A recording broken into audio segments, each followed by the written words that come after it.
Mesdames et Messieurs les journalistes,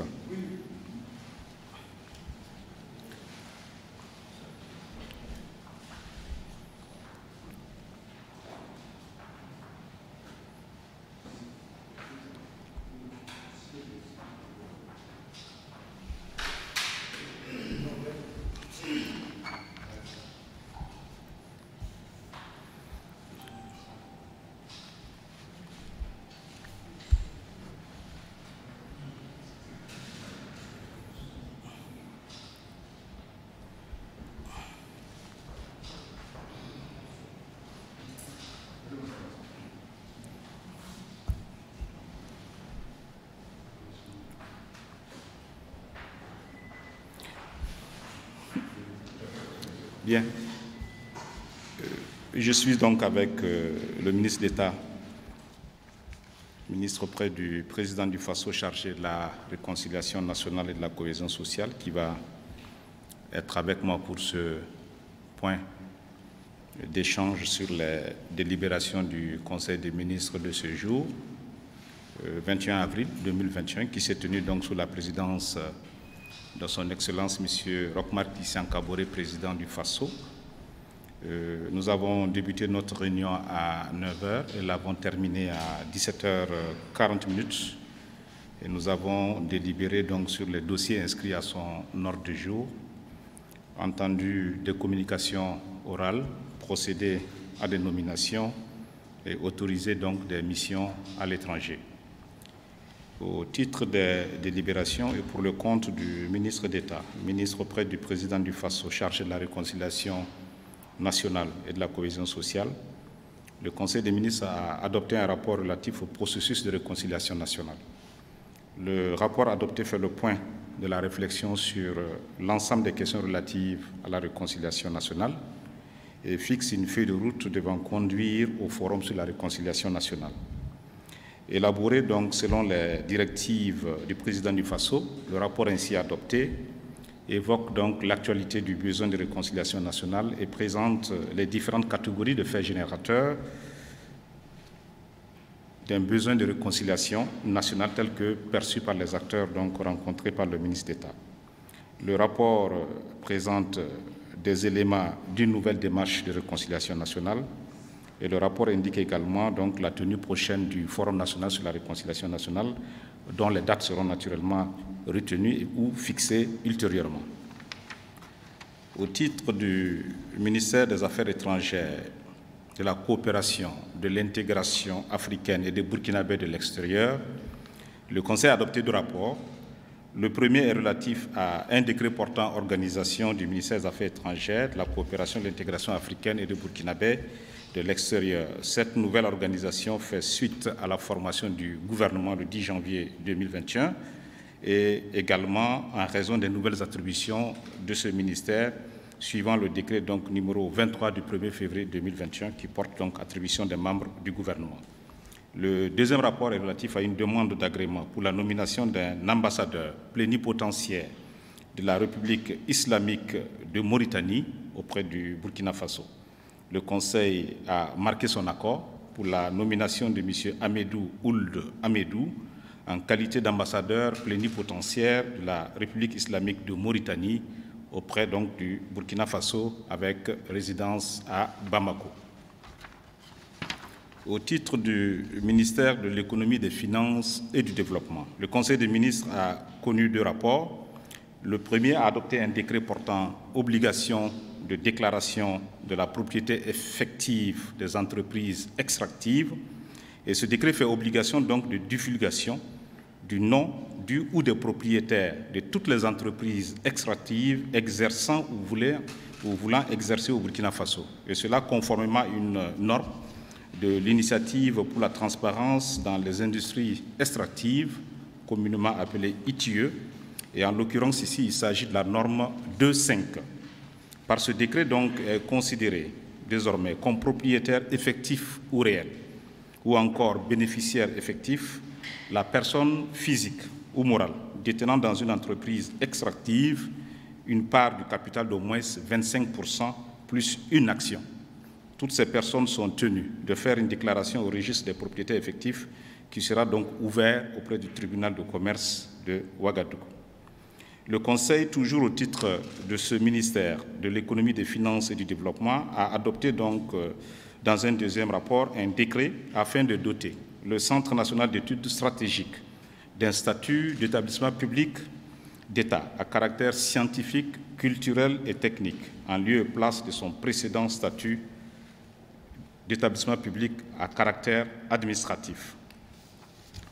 Au titre du ministère de la Justice, des Droits humains et de la promotion civique, le Conseil des ministres a adopté un décret portant organisation du ministère de la Justice, des Droits humains et de la promotion civique. Cette nouvelle organisation fait suite à la formation du gouvernement le 10 janvier 2021 et aux nouvelles attributions du ministère également, suivant le décret numéro 23 du 1er février 2021.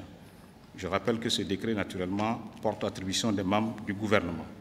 À la suite donc de ce ministère en charge de la justice, le Conseil a également adopté un décret portant organisation du ministère de l'enseignement supérieur, de la recherche scientifique et de l'innovation. Et tout comme les précédents ministères, ce décret fait suite donc à la nouvelle configuration du gouvernement et naturellement au décret numéro 23 du 1er février 2021 qui porte les attributions des membres du gouvernement.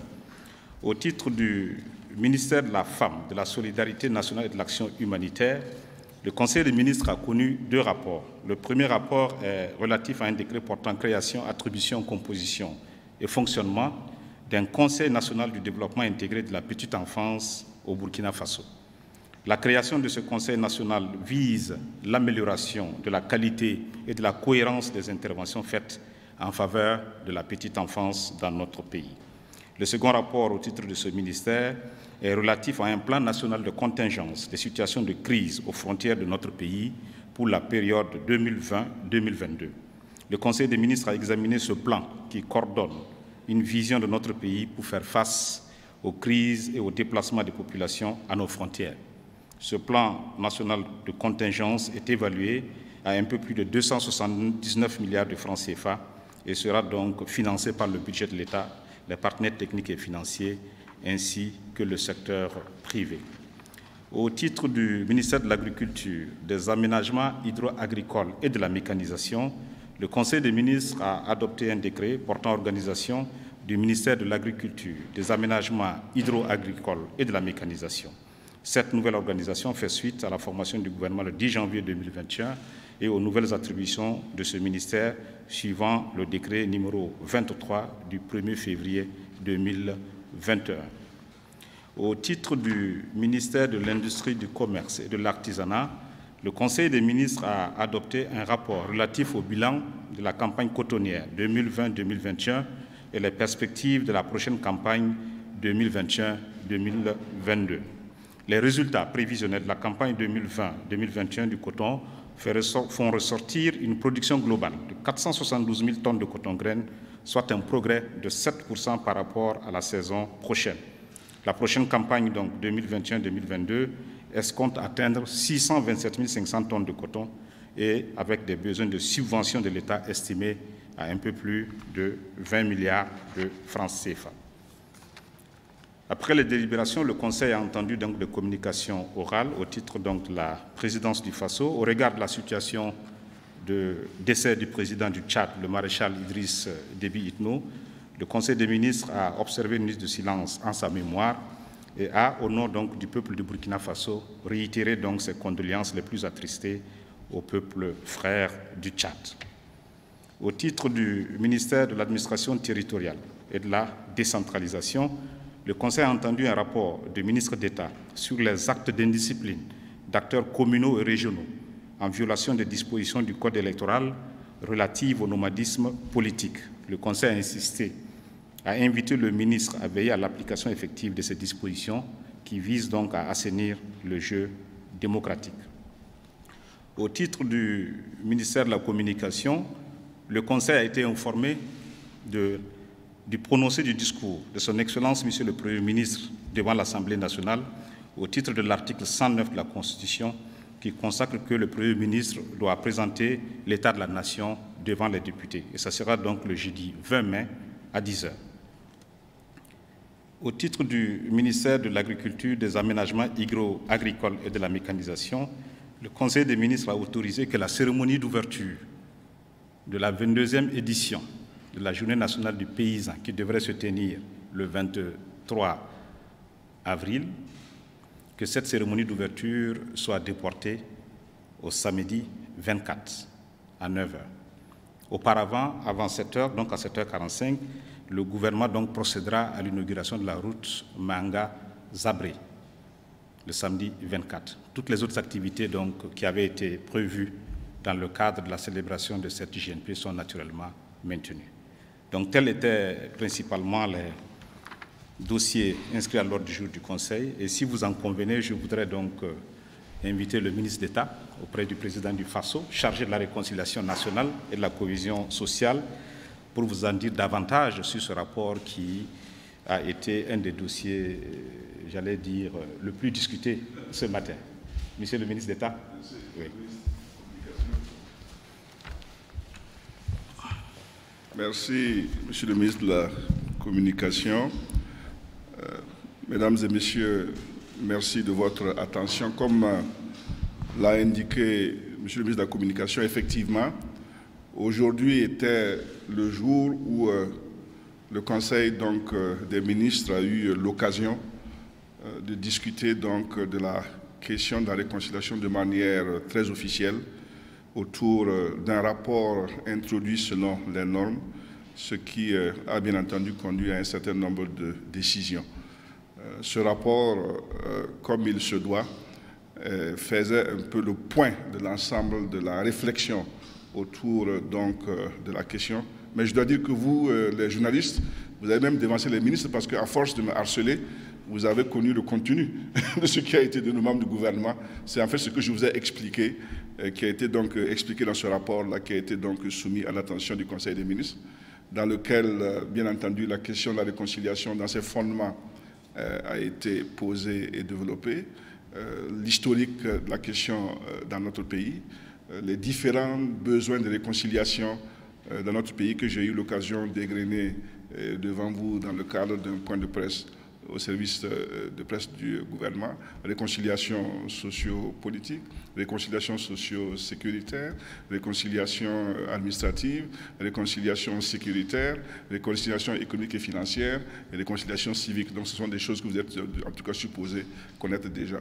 Et l'une des principales idées qui transparaissait donc dans ce rapport-là, à la suite de l'exposé de ces différents besoins de réconciliation, c'est le développement d'un cheminement qui doit non seulement nous permettre un peu de nous doter des instruments permettant de faire face à ces différents besoins de réconciliation, mais aussi d'aboutir à l'organisation d'un forum national de réconciliation, comme l'a souhaité et même annoncé en son temps donc son Excellence, Monsieur le Président du FASO. S'agissant des instruments qui sont des instruments essentiellement de pilotage, il vous souviendra que je vous ai dit qu'il y avait 4 stratégies qui étaient en cours d'élaboration. Une stratégie nationale de réconciliation, une stratégie nationale de cohésion sociale, une stratégie nationale de lutte contre l'extrémisme violent et la radicalisation, et puis un nouveau pacte pour notre vivre ensemble.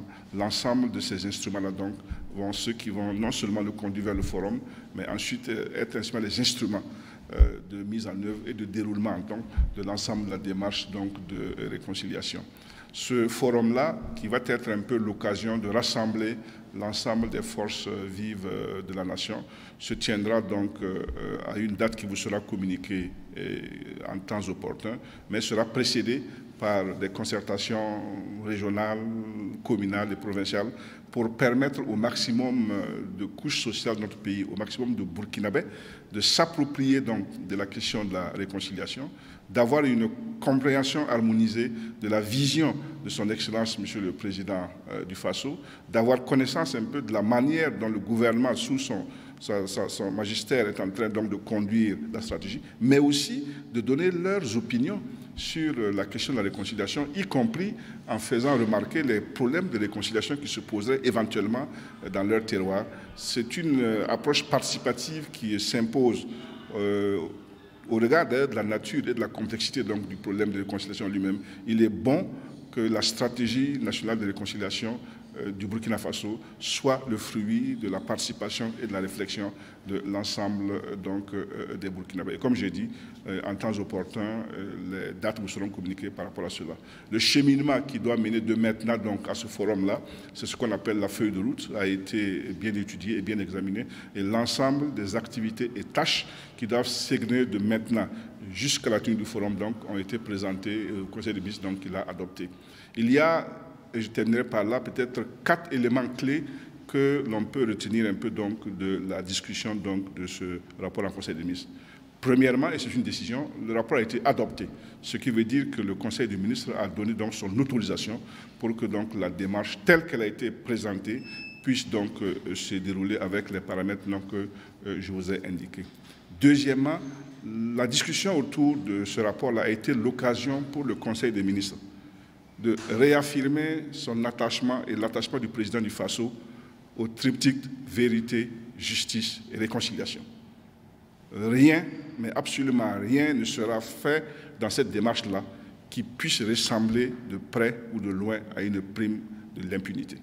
La justice et la vérité sont des éléments incontournables dans tout exercice de réconciliation et il en sera le cas dans ce qui nous concerne ici.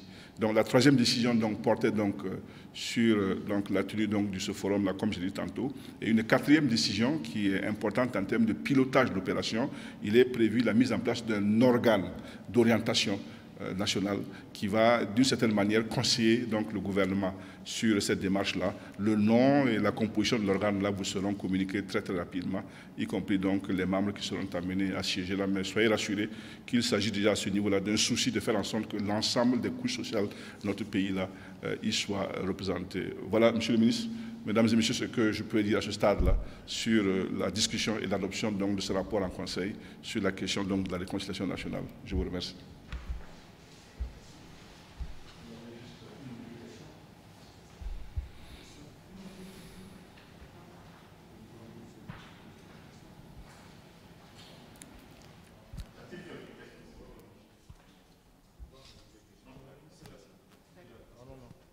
Je voulais, ma question était à traiter. C'est au porte-parole du gouvernement.